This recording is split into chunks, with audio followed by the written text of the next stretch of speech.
Social expectation drowns us all inside. What you have should be what I want, 'cause what I have just ain't alright. The clothes I wear, the way I comb my hair, how I live, oh, I don't care. Bismillahirrahmanirrahim. Alhamdulillahi Rabbil Alameen. Wassalatu wassalamu ala rasulihil kareem. Alhamdulillahi ala kulli hal. Wa na'udhu billahi min hali ahli an-nar. Allahumma salli wa sallim wa barik ala rasulik Sayyidina wa shafi'ina wa Maulana Muhammad wa ala alihi wa sahbihi ajma'in birahmatika ya arhamar rahimin.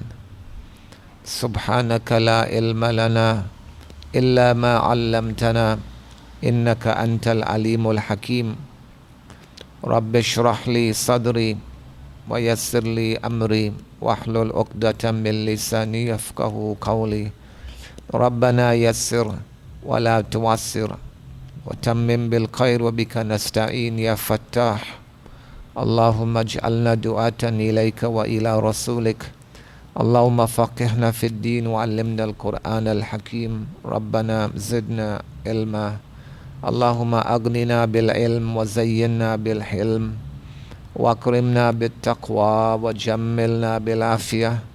Rabbana atmim lana nurana waghfir lana innaka ala kulli shay'in qadir. Amma ba'd. The nisbah with Allah, the development of a special connection between the abd, between the servant and his Lord, is known as the nisbah ma'allah. It's this special connection between the servant and his Lord is known as the nisbah ma'allah. The term special connection refers to the state of ignorance being eradicated and attainment of Allah's protection from sins. Allah's protection from sins. Jahalat being eradicated. Such a state is only possible once the ego or the nafsul ammara has been erased and converted into complete submission, or it has become nafsul mutma'inna. Defining the nisbah, Hazrat Shah Waliullah rahmatullah alayh wa nawwarallahu markadahu wa nafa'ana bi ulumihim amin, in his book Al-Qawlul Jameel, defines nisbah as the end and the crux of all orders of the mashayikh is a special state, a special hal of the inner self known as the nisbah. The same nisbah is also referred to as sakina or nur. Huwa alladhi anzala as-sakinata fi qulubil mu'minin. Hazrat Thanawi rahmatullah alayh describes the nisbah as, the literal meaning of the word nisbah is connection or relationship. Its relative meaning in tasawwuf is the special relationship with Haqq Ta'ala of complete submission and heedfulness, and the special relation of Haqq Ta'ala with his servant of acceptance and pleasure, as if a sincere beloved and submissive lover. Thus, it is evident that the special relationship of a person with Allah Ta'ala is known as the nisbah. The stronger this relationship becomes, the stronger the radiance and the nur of the nisbah. Every Muslim shares a generic relationship with Allah Ta'ala, from since the time of the world of the souls, alastu bi rabbikum. But the nisbah is the result of a special divine connection with Allah. As Maulana Rum alayhi rahmah writes, Allah Ta'ala has this special relation with some of His servants, not with all of them. This special nisbah is with some of His servants, the nature of which can neither be described nor based upon anything else, but it has to be experienced. The actuality of the nisbah. Before analyzing the reality of the nisbah, it is necessary to understand that Allah Ta'ala has designed the human being such that if he acts upon something continuously, it becomes an addictive habit to the extent that shedding it later on seems difficult. To detail this further, some examples from daily life are given. Example number 1. It is quite evident that someone who does not have the habit of praying becomes unpleased when asked to pray, as if a burden. Conversely, the same prayer is very easy for someone in the habit of praying. Moreover, if he misses his prayer for any reason, he remains uneasy till he is able to offer it. Example number 2. Some people have the habit of staying clean at all times. They remain in a state of cleanliness through taking a bath, wearing clean clothes, avoiding the smallest stain.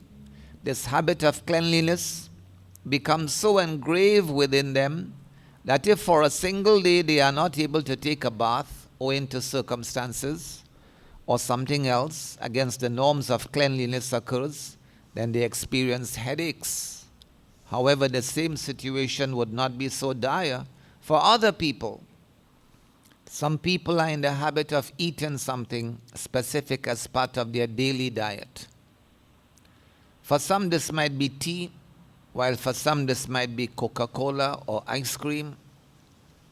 And this habit seems to pervade their lives to the extent that even if they are offered something of higher edible quality, their day remains incomplete without the item of their choice. All these examples point to the fact that any state that completely penetrates the human being eventually becomes an attribute and quality. Similarly, when a person strives to attain the connection and pleasure of Allah and then subjects himself to constant submission and remembrance of Him, eventually this state permeates him to the extent that to remember Allah becomes an attribute and quality of his heart now and the desire of his soul. For such a person to disobey Allah Ta'ala or to even think of it becomes impossible. He goes from the state of nafsul ammara, the egoistic, low, base state, to the state, the being of nafsul ammara. He goes from that nafsul ammara to an-nafsul mutma'inna, the submissive nafs, the submissive, tranquil, peaceful nafs. Allah Ta'ala showers His special radiance and sakina on such souls, and Allah Ta'ala takes them into special protection from sins. This entire state is called nisbah. It is worthy analyzing the fact that if the inner self, when addicted to simple habits of life, cannot think of leaving them, then what of the soul, that ruh, that becomes addicted to special showers of mercy and radiance from Allah Ta'ala?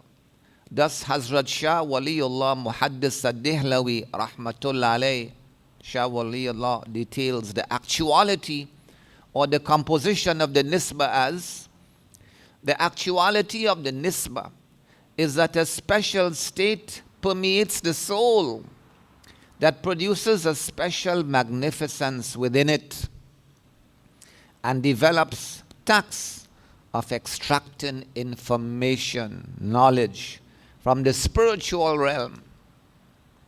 Hazrat Thanwi, Rahmatullah alayhi, states, the actuality of the nisbah is that the servant shares a relationship of love with Allah Ta'ala, and Allah a relationship of pleasure with His servant. In a nutshell, the attainment of completion within litany and compliance is one nisbah between the servant and his Lord.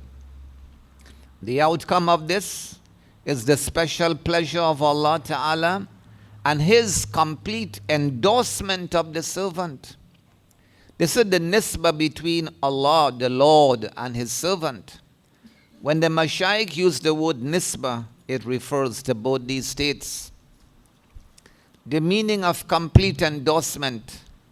The complete endorsement of Allah Ta'ala refers to complete pleasure of Allah, rather than a momentary state. For example, an ordinary person sins and does some virtuous deeds as well. It's a mixture, sometimes sins, sometimes virtuous deeds, as for the ordinary normal person. The sins cause displeasure from Allah Ta'ala, and the virtuous actions are a source of Allah's pleasure. The pleasure and displeasure are both varying and momentary states that this person faces because of the varying nature of his actions. However, complete pleasure is granted to the soul, to the ruh, that has passed through the stages of purifying his soul and heart of all carnal desires. Such a person comes into the special protection of Allah Ta'ala, and such a person is now known as Sahibul Nisbah, or one who bears the light of Nisbah in his heart. Eradicating a common misgiving. A common misgiving is that the possibility of sinning exists even after the attainment of complete pleasure, and as a matter of fact, one does fall into error. Then what does the term complete pleasure imply? Following are some examples to clarify this doubt. Example 1. Even the strongest ties between two friends do not mean that there will never be minute disagreements. The disagreements can arise, but the underlying bond of friendship always exists. Similarly, a sahibun nisbah can err, but he immediately reverts from his mistake and repents, and thus his relationship with Allah Ta'ala remains intact.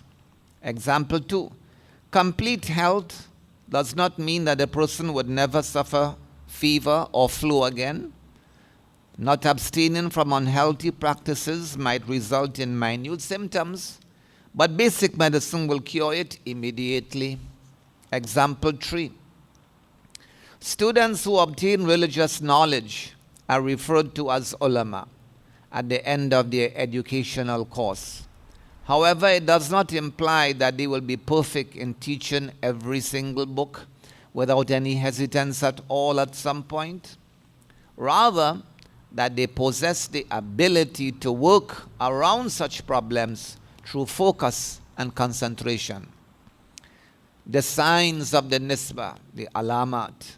The sign of being sahibun nisbah is that the company, the suhbah, company of such a person nurtures love for the hereafter and hate for worldly desires, while pious people and scholars enter into his company more than people with ordinary lives. It is important to note that some ignorant people hold the nisbah to be an amalgam of certain states that can exist within impious people as well, because these states are related to practicing excessive self-restraint and exercises to increase the willpower. Anyone can attain them, but do not mistake this with nisbah. Evidence of the nisbah. Evidence number 1. Allah Ta'ala states regarding the noble companions of the Holy Prophet sallallahu alaihi wasallam that radiyallahu anhum wa radu an. Allah became pleased with them and they became well pleased with Allah. This verse is confirmation that, and this verse is a tribute to the nisbah between Sahaba and Allah Ta'ala. Thus, there do exist examples of people who have earned the complete pleasure of Allah in their lives. Evidence too. Allah Ta'ala states in the Holy Quran, Ya ayyatuhan nafsul mutma'innah irji'i ila rabbiki radiyatan mardiyah. O contented soul, O nafs mutma'innah, return unto your Lord, pleased with Him, and He well pleased with you. Surah Al-Fajr.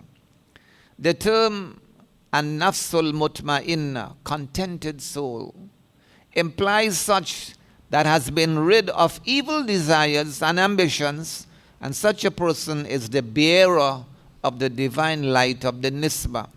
Such a soul is being given the glad tidings of eternal pleasure from Allah subhanahu wa ta'ala. Evidence 3. Allah Ta'ala states, Inna ibadi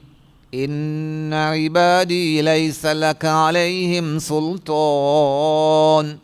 Verily my ibad, my servants, you, O shaitan, cannot possess any control over them. This verse points to the fact that there are some people who, through firm adherence to the Sharia, attain a level where the shaitan cannot indulge them into any sin that is unforgivable. The words, my servants, inna ibadi, is an obvious testament to this type of nisbah. Evidence number 4. Another verse of the Quran implies, فَمَن يَكْفُرْ بِالطَّاغُوتِ وَيُؤْمِن بِاللَّهِ فَقَدِ اسْتَمْسَكَ بِالْعُرْوَةِ الْوُثْقَى لَا انفِصَامَ لَهَا. Thus whoever falsified shaitan and believed in Allah, verily he took hold of a very strong hand, a very strong handhold that will never ever break and never ever perish. فَمَن يَكْفُرْ بِالطَّاغُوتِ, anyone who disbelieves in the Taghut and the shaitan, وَيُؤْمِن بِاللَّهِ, and believes in Allah, فَقَدْ اسْتَمْسَكَ, he has held on firmly, بِالْعُرْوَةِ الْوُثْقَى, to a firm grip, a firm handhold, لَا انفِصَامَ لَهَا, for which there is no breakage. This verse is a testament to the fact that once a nisbah with Allah Ta'ala has been established, it never breaks, and its bearer enters into a stronghold. فَقَدْ اسْتَمْسَكَ بِالْعُرْوَةِ الْوُثْقَى لَا انفِصَامَ لَهَا. Once a person, a nisbah with Allah Ta'ala has been established, it never breaks, and its bearer enters into a stronghold. Evidence 5. Allah Ta'ala states in a Hadith Qudsi, my servant, through optional worship, becomes so near to me that I become the ears that he listens with. I become the eyes that he watches with. I become the tongue that he speaks with. I become the hands that he works with. I become the feet that he walks with. Mishkat.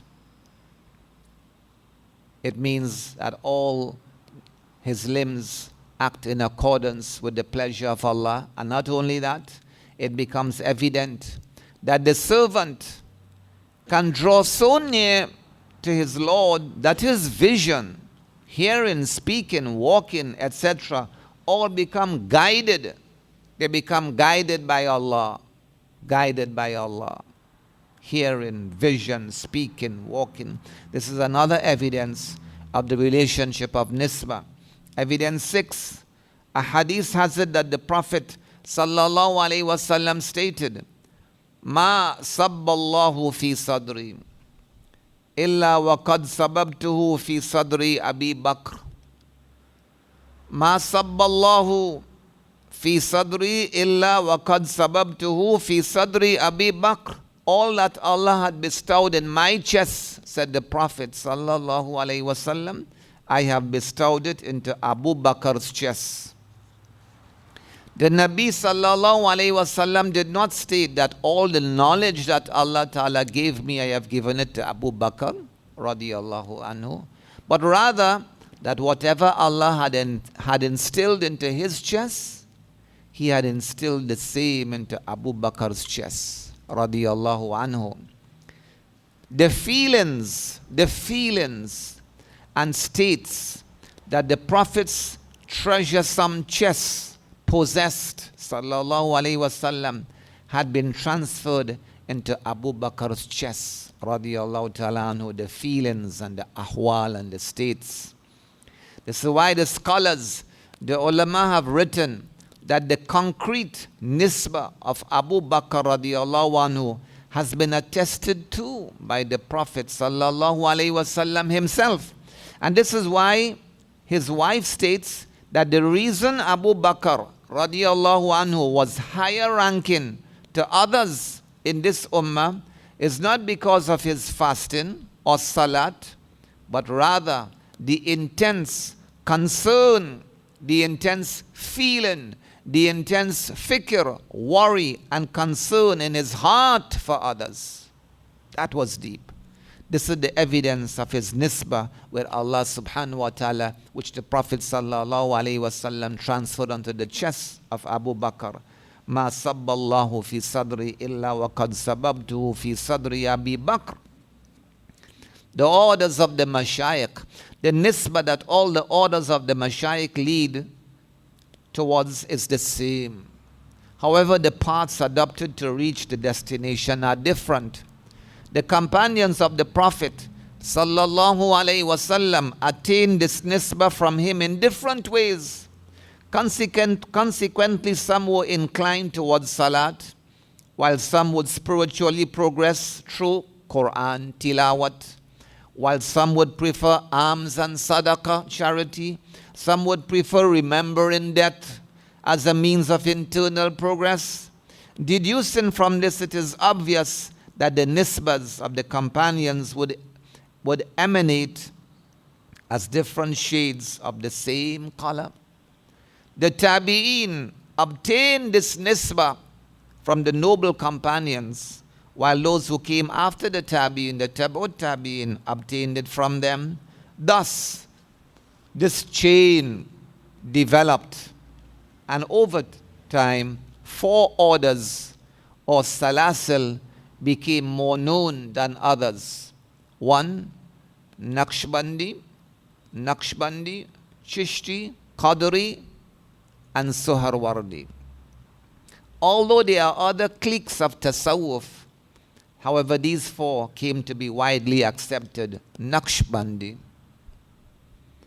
Chishti, Qadri, Suharwardi. To understand the differences between the different orders of the nisbah, the following is an example. During the Hajj, everyone has to reach the Haram in Mecca. However, the modus operandi adapted to reach the destination is different. While some arrive by air, for some it is sea, while some simply drive from a nearing city to Mecca. Thus, all the orders of the mashayikh lead to the same light of nisbah and love of God, but the types of litanies and zikrs and azkar and struggles against the carnal desires are different. So here comes the famous question that people say: is it necessary to enter one of these orders in order to obtain the nisbah and to take bayah and to enter one of these orders? Is it necessary? Very famous question. Answer: to obtain the nisbah rests on constant remembrance of Allah, constant zikr, and firm adherence to the Sharia.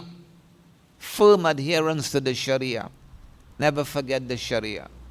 For nurturing this habit, the Honorable Mashayikh have clearly laid down certain paths.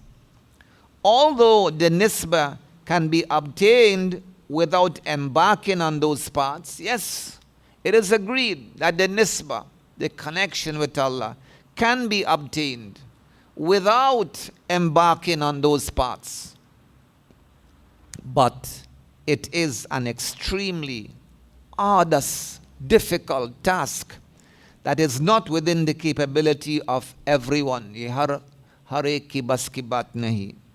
A journey that is long and full of traps. Wow, this is really a long journey and full of traps, laid down by the shaitan, and carnal pleasures makes it extremely unsafe to embark upon this journey without a guide. Very unsafe. The chances of faltering away from the path are much greater than that of reaching the end and destination. Plus, those paths that have produced thousands of awliya or friends of Allah across centuries are sure to work. It is no intelligence to leave a clearly defined path for a mistakable one. The benefits of nisbah with Allah Ta'ala, promise of Jannah. Allah Ta'ala states in the Holy Quran, Ya ayyatuhan nafsul mutma'inna irji'i ila rabbiki radiyatan mardiyah fadkhuli fi ibadi wadkhuli jannati. O contented, peaceful nafs and soul, return unto your Lord, pleased with him and he pleased with you. Enter then amongst my servants and enter into my Jannah. Contented souls are those virtuous ones that have purified themselves of all evil carnal desires. At the time of death, when the servant of Allah is about to die, at the time of death, these special servants of Allah are honored by the above mentioned glad tidings that they hear this at the time of death. Ya ayyatuhan nafsul mutma'inna irji ila rabbiki radiyatan mardiyah.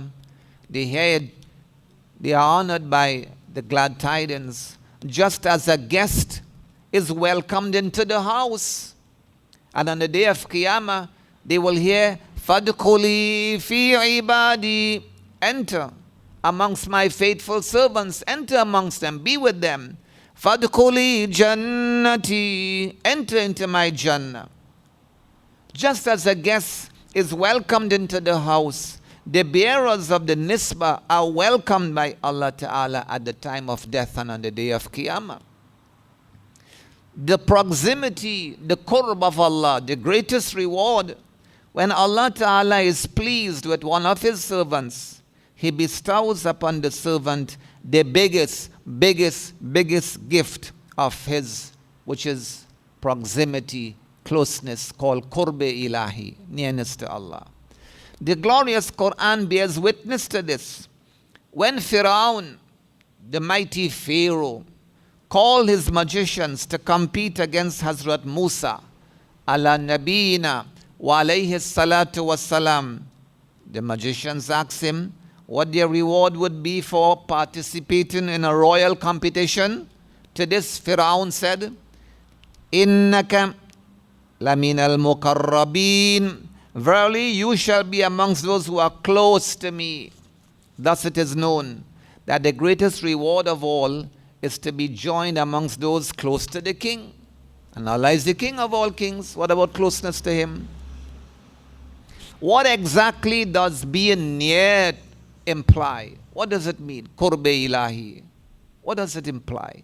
A hadith states, Man kana lillah, whoever is for Allah, kana Allahu lahu, Allah is for him. Our principal, our Sheikh, Maulana Abu Saud from Bangalore, Bari Hazrat, used to always quote this hadith for us throughout our days of learning in Bangalore always used to quote this hadith.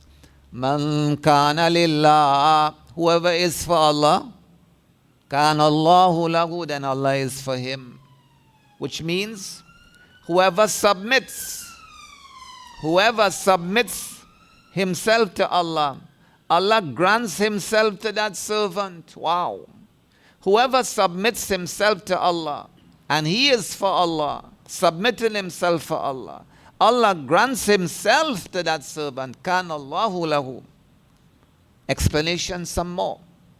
Whenever a student of tasawwuf struggles, mujahada, struggles against his inner self, and he purifies himself from all other than Allah, everything else besides Allah, then he becomes a manifestation of man kana lillah, whoever is for Allah, whoever submits himself to Allah, he is a manifestation of that because of his struggling against his inner self and purifying himself. And when he is granted now the divine light of Nisbah, when he is granted the divine nur of Nisbah in his heart, he now becomes a manifestation of Kana Allahu lahu, Allah is for him. Allah grants himself. Look at an example which occurred.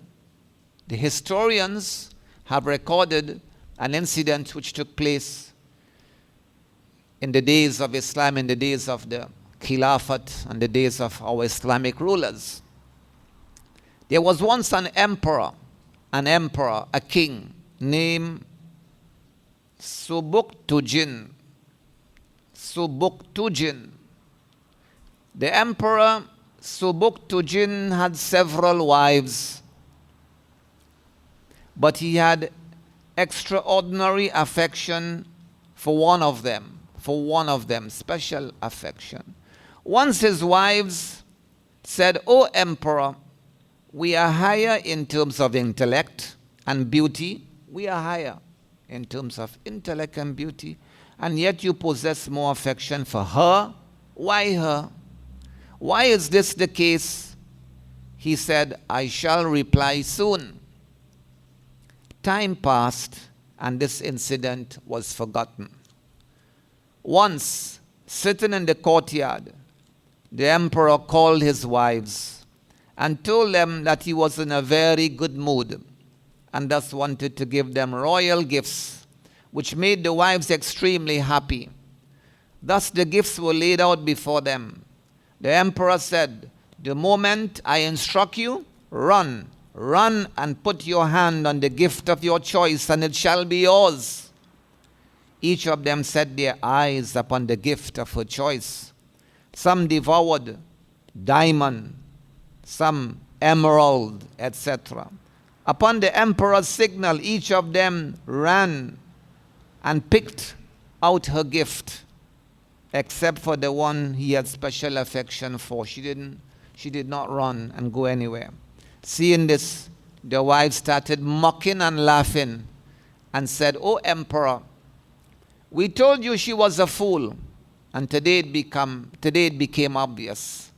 Seeing this, the emperor asked her, "O wife, what caused you to stay back and not choose anything when all of them desired all these things and ran for it?"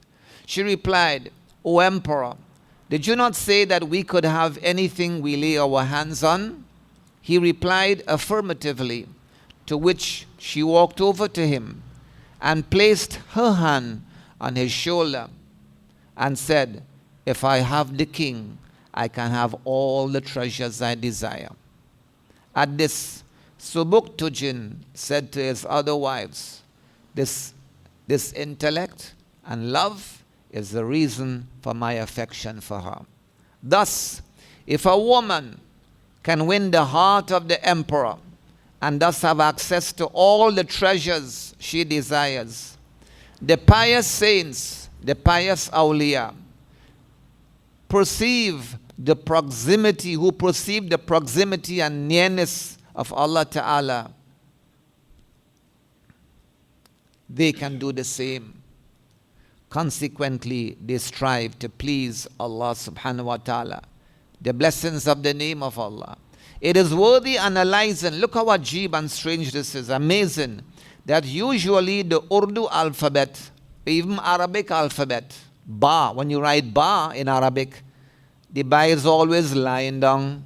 It's always written in a manner as if it is lying down, ba. And the letter alif is written propped up.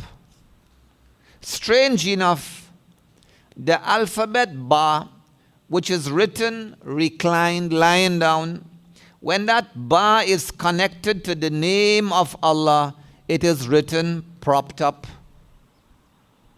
Look at how Bismillah is written. The ba becomes now propped up, it stands up. For example, in writing the words Bismillah in Arabic, then the ba is now propped up, that alif. In fact, the ba itself, it's long like this. For example, in writing the words Bismillah in Arabic, the ba is made to stand up, to extend upwards.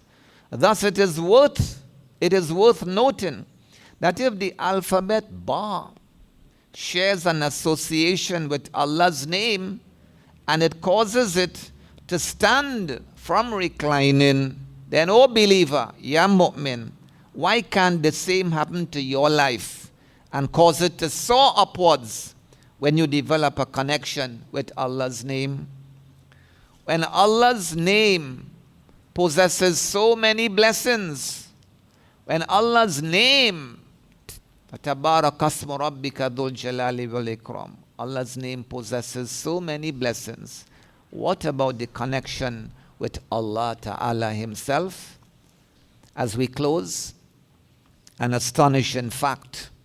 The scholars have written a novel decree of the Sharia that if a person, if killed while defending his wealth against thieves, is considered a martyr. A hadith states that man qutila duna mali fahuwa shaheed. Whoever is martyred owing to protecting his assets is a martyr. Hadith of Tirmidhi. What makes difficult to understand is that the wealth of this world is not considered something very precious in deen. And it has been said that in the eyes of Allah, the world is not even as valuable as the wing of a mosquito. Similarly, another decree states that if someone is praying while his food is being prepared close to him and he realizes that his food will be burnt and become inedible, he should leave his prayer and attend to the food first. There's a fiqh on that, the masala on it. One thinks that on one hand there is Allah Ta'ala's worship, and on the other hand there is simple food, but the person is required to attend to it first rather than pray. A student might ponder over the fact that the person was not fighting on a battlefield to exalt Islam, so why should he be given the status of a martyr? It was simple worldly assets. The honorable scholars of jurisprudence, the fuqaha, answer this query by indicating that the hadith holds the word his wealth, malihi, protecting his wealth, which implies the association, the nisbat and the connection of the wealth to a mu'min, to a believer. And thus the wealth now shares a relationship with the believer. Wealth of a believer, his wealth. Consequently, if a believer dies while protecting the believer's wealth, then his abode is heaven and his rank a martyr. All these facts point to the dire need, the great need for developing our relationship with Allah Ta'ala and earning His pleasure. We'll continue next week, inshallah. Social expectation drowns us all inside. What you have should be what I want, 'cause what I have just ain't alright. The clothes I wear, the way I comb my hair, how I live, oh, I don't